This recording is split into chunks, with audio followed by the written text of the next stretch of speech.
ළඟලගම එන අලුත් අවුරුද්දේ මුළු ගේම සුවඳ කර කර උයන්නත් කටට රහට කෑම ටිකක් කන්නත් හදාගමුද තුන පහ ටිකක්. ඉතින් අද මම ඔයාලට කියලා දෙන්න සූදානම් වෙන්නේ බෙදපු තුන පහ එකක් කොහොමද බොහොම ලේසියෙන් හොඳ සුවඳට රසට හදාගන්නේ කියලා. මේ සඳහා අපට අවශ්‍ය වෙනවා කොත්තමල්ලි ග්‍රෑම් 250ක්, සූදුරු ග්‍රෑම් 100ක්, මහදුරු ග්‍රෑම් 50ක්, උළුහාල් ග්‍රෑම් 50ක්, පරිප්පු හෝ මුං ඇට මේස හැඳි දෙකක් විතර, ඒ වගේම හාල් වර්ගයක් මේස හැඳි දෙකක් විතර. ඒත් එක්කම ඔයාට අවශ්‍ය නම් රම්පේ කරපිංචා මිටක් ගන්නත් පුළුවන්. ඉතින් ඒත් එක්කම ඔයාට කුරුඳු පොතු එහෙමත් නැත්නම් කුරුඳු කොළ එනසාලට කීපයක්, කරාඹු නැටි කීපයක් සමග මම අරන් තියෙනවා ස්ටාර් අනිස් මල් දෙකක්.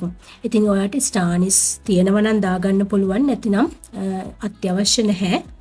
තිබුණොත් තවත් සුවඳ වෙනවා, ගුණය වැඩි වෙනවා. ඉතින් මේ දේවල් ටික එකතු කරගෙන අද අපි හදන්නේ බෙදපු 3-5 එකක්නේ. ඉතින් ඒ නිසා මේ ටික හොඳින් බෙද ගන්න අවශ්‍ය වෙනවා. ඉතින් මේ අමුද්‍රව්‍ය ටික ඔක්කොම එකතු කරගත්තට පස්සේ අපි මේ ටික බදින්න ඕනේනේ. සාමාන්‍ය ප්‍රමාණය අඩු ගින්දරයක් තමයි මේ සඳහා භාවිතා කරන්න ඕනේ. ගොඩාක් ගින්දර වැඩි කරගන්න එපා. එහෙම වුණොත් මේ ටික ඉක්මනටම පිච්චෙනවා. මේකේ තියෙන රස, සුවඳ, ගුණය හැමදේම විනාශ වෙලා යනවා. ඉතින් සාමාන්‍ය ප්‍රමාණයේ අඩු ගින්දරක් භාවිතා කරලා මම මුලින්ම කොත්තමල්ලි ටික බෙද ගන්නවා. මේ විදිහට කොත්තමල්ලි ටික සහ අනිකුත් සියලුම අමුද්‍රව්‍ය ටික හොඳ තාච්චියකට දාගන්න ඉඩකඩ තියෙන. ඊළඟට මේ විදිහට එහෙට මෙහෙට හැඳි ගාමින් තමයි අපි මේ ටික බෙද ගන්න ඕනේ වෙන්නේ. කීපයක් මේ විදිහට එහෙට මෙහෙට කරමින් බදිනකොට මේ කොත්තමල්ලි වල සුවඳ එනවා. ඉතින් කොත්තමල්ලි විතරක් නෙමෙයි, සූදුරු මහදුරු උනත් සාමාන්‍යයෙන් බැදීගෙන එනකොට හොඳ සුවඳක් එනවා. ඉතින් මේ සුවඳත් එක්කම මේ පාට ටිකක් කළු දුමුරු පැහැයට හුරු වෙනකන් අපි බෙද ගන්න ඕනේ. සාමාන්‍යයෙන් හොඳටම කළු වෙනකම් බෙද ගන්න එපා. එහෙම වුණොත් ඒකේ රසය ටිකක්, සුවඳ ටිකක් අඩු වෙනවා. ඉතින් ඒ නිසා ගොඩාක් කළු වෙන්නේ නැතුව කළු පාටට හුරු දුමුරු පාටක් එනතුරු හොඳින් බෙද ගන්න. ඉතින් ඔයාට ගොඩාක්ම කළු පාටට අවශ්‍ය නම් ඔයාට කරන්න පුළුවන් ටිකක් වැඩිපුර කළු පාටට වෙන විදිහට. නමුත් සම්පූර්ණයෙන්ම නැතුව 50ක් විතර කළු පාටට එන විදිහට මේ ටික බෙද ගන්න පුළුවන්. ඉතින් ඊළඟට මම සූදුරු ටිකත් මෙන්න මේ විදිහටම බෙද ගන්නවා. ඔය කිසිම වෙලාවක මේ කොත්තමල්ලි, සූදුරු, මහදුරු කියන මේ හැම අමුද්‍රව්‍යයක්ම එකට දාලා බෙද ගන්න එපා. මොකද මේ එකෙන් එකක් බදින්න අපිට අවශ්‍ය වෙන කාලය වෙනස් වෙනවා. ඉතින් මේ හැමදේම එකට දාගත්තොත් වෙන්නේ මේ එකක් හොඳට බැදිලා වැඩි වෙනවා. සමහර ඒවා අමුවට තියෙනවා. ඉතින් ඒ නිසා මේ හැම දෙයක්ම වෙන වෙනම බෙදලා තමයි අපි මිශ්‍ර කරගන්න ඕනේ. සූදුරු ටික නම් මම ටිකක් කළු පාටට හුරු වෙනකම්ම බෙදගත්තා. සාමාන්‍යයෙන් ගොඩක් කළු වෙනකන් ලිපේ තියාගන්න එපා. කළු වෙනකොටම යන්තමින් කළු වෙනකොටම ඉක්මනට ලිපෙන් ඉවත් කරගන්න. තුනී තැටියකට දාලා ඔයා මේ ටික නිමෙන්න දාගන්න. මොකද රස්නේ ඒ විදිහටම තිබුණොත් මේක තවදුරටත් පාට වෙනස් වෙනවා, කළු පාටට හැදෙනවා. ඉතින් ඒ නිසා අවශ්‍ය ගානට බෙදගත්තාම ඔයා මේ ටික තුනී කරලා තියාගන්න නිමෙන්න. ඉතින් ඊළඟට මම මහදුරු ටිකත් මේ විදිහටම බෙද ගන්නවා. මහදුරු ටිකත් කළු දුමුරු පාටට එනතුරු හොඳින් බෙද ගන්න.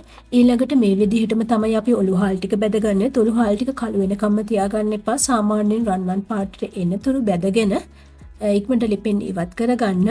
අපි ඊළඟට මේ ටික හොඳට මිශ්‍ර කරගන්න ඕනේ කොටන්න කලින්. ඉතින් ඔයාලට වැඩි ප්‍රමාණයක් තියෙනවා නම් මෝලයකට දීලා කොටා ගන්නත් පුළුවන්. එහෙම නැත්නම් ගෙදරදී කොටා ගන්නත් පුළුවන්. ඉතින් මම මේ වෙනකොට මිරිස් කුඩු, බෙදපු මිරිස් කුඩු, කෑලි මිරිස්, ඒ වගේම අමු 3-5 කියන වීඩියෝ ඔක්කොම කරලා තියෙන්නේ. ඔයාට මේ වීඩියෝ තාමත් බලන්න බැරි වුණා නම් ඔයාට පුළුවන් description box එකට ගිහින් link එක අරගෙන එතනින් හැම දෙයක්ම බලන්න. සාමාන්‍යයෙන් උළුහාල් ටික ඉක්මනටම කළු වෙන්න බලනවා. ඉතින් ඒ නිසා සාමාන්‍යයෙන් කොත්තමල්ලි, සූදුරු, මහදුරු බෙදගත්ත ගින්දරට වඩා අඩු ගින්දරක් තමයි මේ උළුහාල් වලට භාවිතා කරන්න ඕනේ. ඒ වගේම උළුහාල් ඉක්මනටම අපිට මේ විදිහට බෙද ගන්න පුළුවන්. ඉතින් ඒ නිසා ඒ ගැන සැලකිල්ලෙන් ඉන්න.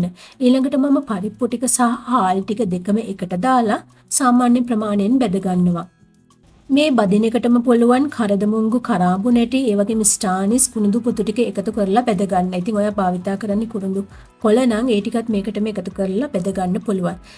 අවශ්‍ය නම් රම්පි ටිකක් දාගන්න පුළුවන්. මම මෙතනදී රම්පි කරපිංච භාවිතා කරන්නේ නැහැ. ඔයාට අවශ්‍ය නම් විතරක් එකතු කරගන්න පුළුවන්. කරපිංච නම් බදින්න අවශ්‍ය නැහැ. රම්පිත් බදින්න අවශ්‍ය නැහැ. ඔයාට අවශ්‍ය නම් විතරක් බෙද ගන්න පුළුවන්. සමාවෙන්න මට මෙතනදී මුලින්ම කියන්න අමතක වුණා මම මේකට අබත් භාවිතා කරනවා කියලා. අබ ග්‍රෑම් 50ක් එහෙමත් නැත්නම් මේ සැහැඳි 2-3ක් වගේ ප්‍රමාණයක් ඔයාට පුළුවන් මේ බදින පරිප්පු එකට මේ එකතු කරගන්න. ඒ විදිහට එකතු කරලා අබ ටික පුපුරනකම් සාමාන්‍ය ගින්දරේ බැද ගන්න පුළුවන්. ඉතින් අබ එකතු කරලා මේක තවත් රස වැඩි කරගන්න පුළුවන්. ඉතින් ඒකත් අත්‍යවශ්‍ය නැවට කැමති නම් විතරක් භාවිතා කරන්න පුළුවන්. අනේ මිරිස් 3-5 කහ වගේ දේවල් කොටනවට වඩා බොහොම ඉක්මනින් ලේසියෙන් අපිට මේ බෙදපු 3-5 එක කොටා ගන්න පුළුවන්. ඉතින් ඒ නිසා කිලෝ 1ක් වගේ ප්‍රමාණයක් වුණත් ඔයාලට ගෙදර වගේ ග්‍රයින්ඩර් එකකින් කොටා ගන්න පුළුවන්. ඊට වඩා ගොඩක් වැඩි නම් විතරක් මොලට දීලා කොටා ගන්න. මොකද බොහොම පහසුවෙන් තප්පර ගාණක් ඇතුළත අපිට මේ ටික කොටා ගන්න පුළුවන් නිසා. ඉතින් මෙන්න මේ විදිහට තමයි අපි මේ ටික බැදගන්නේ. ඉතින් ඊළඟට තියෙන්නේ මේ ටික හොඳට ග්‍රයින්ඩ් කරගන්න. ග්‍රයින්ඩ් කරලා ඔයාලට අවශ්‍ය නම් පෙනේරකින් හලලා ගන්නත් පුළුවන්. මට නම් ඉතින් එහෙම අවශ්‍ය වුණේ නැහැ. මේ ටික හොඳට ඉක්මනින්ම කුඩු කරගන්න පුළුවන් වුණා. පවුඩර් එකක් වගේ වෙනකම්ම. ඉතින් ඔයාගේ අවශ්‍යතාවය විදිහට ඔයාලට පුළුවන් අවශ්‍ය නම් හලලා ගන්න. ඉතින් මෙන්න මේ විදිහට තමයි අපි බෙදපු මිරිස් කුඩු එකක් ගෙදරදීම හදාගන්නේ.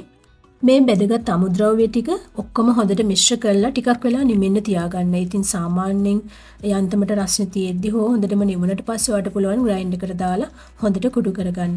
ඉතින් මම හිතනවා මේ ළඟින අවුරුද්දට ඔයත් මේ වගේ 3-5 එකක් හදලා රස බලයි කියලා. ඉතින් ඔයාට මගේ වීඩියෝ එක ප්‍රයෝජනවත් කියලා හිතුණා නම් ලයික් එකක් දාන්න. ඒ වගේම මේ වගේ දේවල් තවත් දැනගන්න අවශ්‍ය යාළුවන්ට ෂෙයා කරන්න. ඉතින් ඔයාගේ අදහස් යෝජනා චෝදනා කමෙන්ට් කරන්නත් අමතක කරන්න එපා. Diligent Home Facebook page එක වගේම Instagram page එකත් follow කරලා එකතු වෙන්න කියලා මතක් කරනවා. ඉතින් එහෙනම් තවත් අලුත් වීඩියෝ එකකින් හමු වෙනතුරු ගිහින් එන්නම්. සුබ දවසක්.